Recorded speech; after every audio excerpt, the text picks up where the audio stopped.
Hello my fellow gamer, it's Griffin here and welcome to another POE 2 video.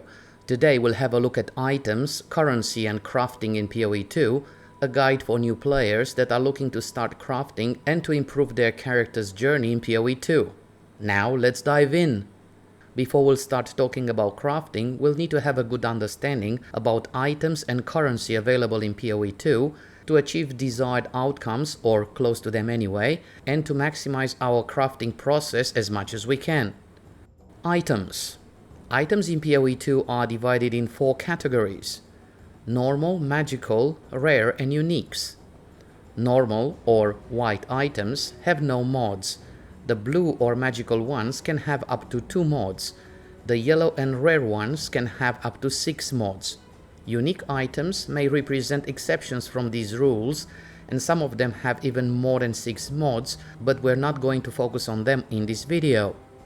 The mods or modifiers on the items can be prefixes or suffixes, and they are referred as explicit modifiers.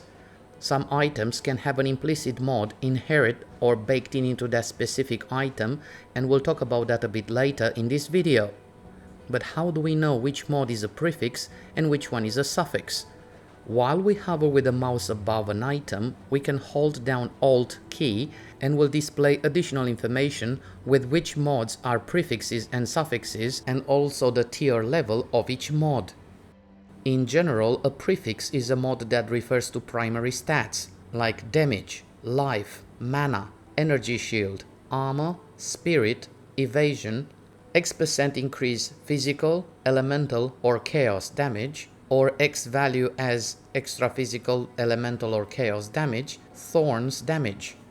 It is worth mentioning that the movement speed mod is a prefix and can only roll on boots. A suffix is a mod that refers to secondary stats like resistances, X value to main attributes like strength, dexterity or intelligence, leech X amount of life or mana, or gain X amount of life or mana per enemy hit or enemy killed, also plus X amount to level of skills, life or mana region and light radius. Very important to know that attack speed and cast speed, critical chance and critical damage values are also suffixes, and this is very important for future crafting. Certain mods can only roll on certain items. For example, X% increase energy shield can roll on an intelligence body armor but cannot roll on a bow, and X% increase elemental damage with attacks can roll on a quarterstave but cannot roll on a body armor. Also, for example, X% increase rarity of items found mod can be a prefix on an amulet, can be a suffix on a pair of boots, but cannot roll on one-handed maces, for example. There may be some unique items that are an exception from this rule, but I'm not aware of that.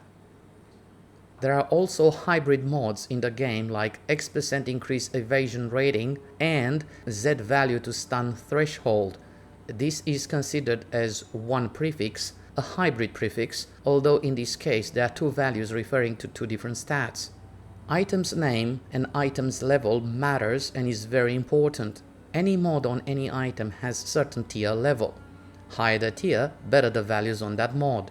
Certain tier mods are only available if the item is at a certain level. For example, for a level 28 strength dex body armor, X% increase armor and evasion mod can roll maximum tier 3, while the same mod but level 82 item in this case can roll to a maximum tier 8, which is the highest tier for that specific mod.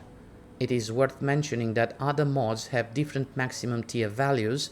For example, X value to maximum life mod can reach maximum tier 13. Certain items can have an implicit mod that is inherent to that item and cannot be removed or replaced. This implicit modifier is a separate mod in addition to the prefixes and suffixes the item might have. In this case, for example, the implicit modifier on the item is bow attacks fire an additional arrow. Certain mods on items can be local modifiers or global modifiers. For example, this helmet has 8% increased energy shield, and this is a local modifier, meaning that on the original energy shield value of the helmet, an 8% increased energy shield has been applied, and the result is 91 energy shield value as presented in blue writing. If we will equip this item, we'll give our character 91 energy shield that will be further increased by all the X% increase energy shield nodes on the passive skill tree that have been already taken. There are mods on certain items and even nodes on the passive skill tree that are global modifiers like these nodes. Usually in the item description, it is mentioned that those respective modifiers are indeed global modifiers. Certain items or currency will only drop if our character reached a certain level. For example, a lesser jeweler's orb only drops starting with level 25, while a perfect jeweler's orb only starts dropping if our character reached level 65. Quality of an item improves the intrinsic stats on that specific item like evasion, armor, energy shield, but not the mods on that item. Armorer scraps increases the quality of an armor. It can increase the item's intrinsic value by 20%. An Orb of Transmutation upgrades a normal white item to a magical item and adds one modifier. Orb of Augmentation adds a second modifier to a magical or blue item. Regal Orb upgrades a magical item to a rare item and adds one additional mod. Exalted Orb adds an additional mod to a rare item to a maximum of 6 mods. Orb of Annulment removes a random modifier from an item. Chaos Orb removes a random modifier and adds a new random modifier on a rare item. Orb of Alchemy upgrades a white item into a rare item with 4 mods. Orb of Chance has unpredictable results, can either upgrade a normal item to a unique rarity or it may destroy the item entirely in the process. Divine Orb randomizes the numeric value of modifiers on an item. This means that it will not change the tier level of the mod, but only the values within the current tiers for each mod. So it would be a good idea to use Divine Orbs for high level items that have good mods with high tier values that didn't roll best values within those tiers limits. Val Orbs modifies an item unpredictably and corrupts it. Use a Val Orb only at the end of the crafting process, as a corrupted item can no longer be modified. A word of caution: corrupting an item can be very rewarding, like adding a third socket to a body armor that has natively a maximum number of 2 sockets, but corrupting an item may ruin the item entirely. This is a serious risk-reward system with an unpredictable outcome. Best of luck with this one. An Artificer Orb adds sockets to an item. A two-handed weapon or body armor can have up to 2 sockets, while the helm, boots, gloves and shields can have up to 1 socket. There are 3 types of Jeweler's Orbs.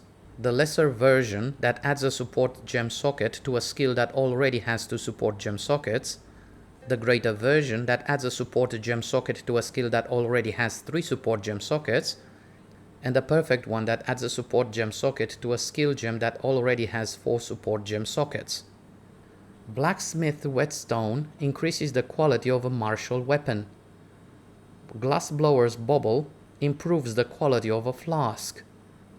Gemscutter's Prism improves the quality of a gem. Crafting. Crafting in PoE 2 is not an exact science. In other words, we wouldn't achieve exactly the same result even if we follow the same crafting method and use the same item base and the same currency in the same order. The reason is there are a lot of random aspects to crafting process. Using an Orb of Transmutation on a white item, we know for sure we'll upgrade it into a magical item with 1 mod, but we don't get to choose which one. Or, if we use an Exalted Orb on a rare item with 4 mods, we'll know for a fact that it will add an additional mod, but we don't know which one. We can have an idea what to expect based on the mods already present on that item and knowing which prefixes and suffixes the item already has. It is a lot of trial and error indeed. That being said, we can steer the crafting process in a certain direction to maximize the chances to get results close to the desired outcome. In more advanced crafting, we can use certain currency items available mostly in endgame, and we can practice more deterministic crafting. For example, using essences will guarantee a specific mod type, like defense or movement speed. By completing ritual challenges in endgame, we may get omens that have powerful effects. For example, while the omen is active, the next orb of annulment will only remove suffix modifiers. These are definitely powerful items that would help in more deterministic and fine-tuned crafting. Also, it's worth mentioning that during the campaign, checking the vendors often is a good idea, as they may have very useful and powerful items for sale with great mods that would represent a solid starting point for a powerful crafted item. Having the X% increased rarity of items found mod on certain gear would be a great idea, as it will increase the chance to get more rare items and higher level currency to use towards new crafting. I hope you found this video useful, and if you enjoyed it, feel free to give it a like and don't forget to subscribe, as it will help the channel a lot and would be much appreciated. Stay tuned for more POE 2 videos, as we'll cover this game extensively on this channel. If you have any questions, feel free to share your thoughts in the comment section below. Thank you so much for watching. All the best. Bye.